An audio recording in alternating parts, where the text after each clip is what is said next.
Civilization or Barbarism, an Authentic Anthropology by Dr. Cheikh Anta.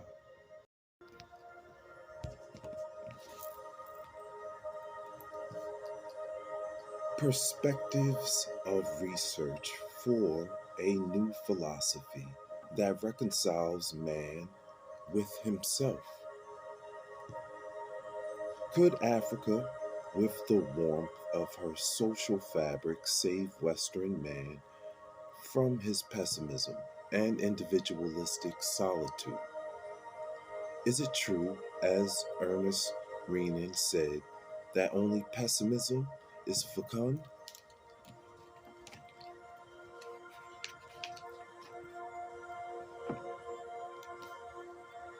But does it have to be demonstrated that this African sense of solidarity is a psychological and social trait capable of surviving revolution, a cultural invariant?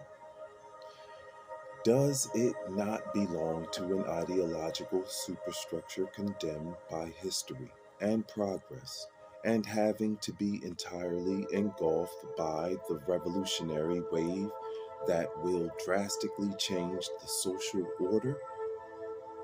Is it not incompatible with the revolutionary conscience of the new African in gestation in all of the surrounding action, oriented toward the elucidation of all social relations? Is it comparable to that permanent trait of human nature, insatiability, on which Faust had intimately based his bet with the devil,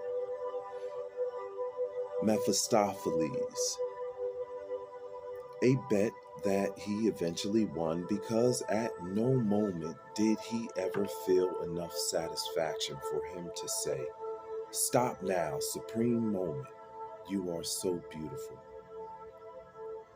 An in-depth analysis would show that the African is dominated by his social relations because they reinforce his equilibrium, his personality, and his being.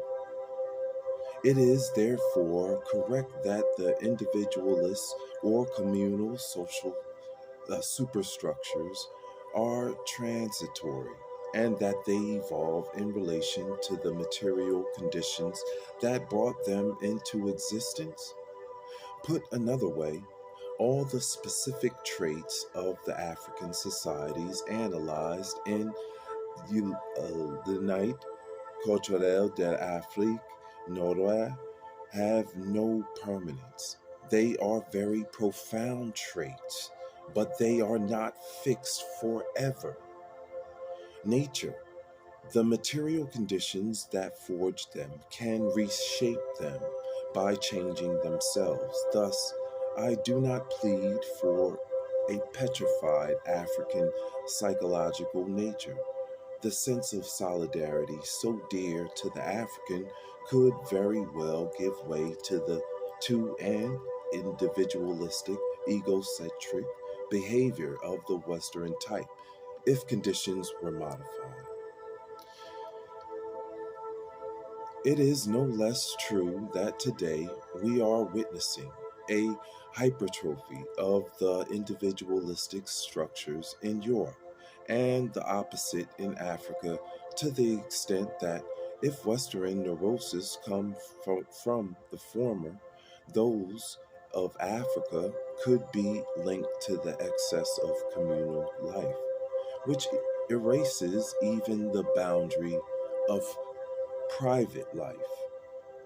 However, it is important to distinguish two components of the Western malaise. And we'll pause right here and continue back with civilization or barbarism. I'm Uriel. Hi, it's Harley.